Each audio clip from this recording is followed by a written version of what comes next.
सभी दोस्तों से नमस्ते। हमारे कुसुम लोकगीत चैनल पे आप लोगों का स्वागत है। सुनैना फेशियल चैनल पे आप लोगों का स्वागत है। कुसुम फेशियल के चैनल पे आप लोगों का स्वागत है। तीनों चैनल पे हाथ जोड़ के विनती है कि आप लोग सपोर्ट करें ही। और देखिए बहुत प्यारा से प्रयागराज के सोहर गीत सुनाने चले। गीत अच्छी लगे लाइव सब्सक्राइब करें, कमेंट में बताइए। मकर संक्रांति के हार्दिक शुभकामनाएं आप लोगों के। और ये गीत का सुनाती है उसी के माध्यम से गीत सुनावे चलत है।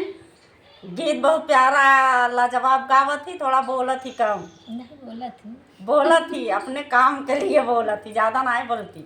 नाराज रहा थी, कहती हमारा तू पीछे नचाई दे, तू ही खाती। नचती नचती ना, खाली गाना की स्टार है। और ये गीत का सुनाती हूँ। पिया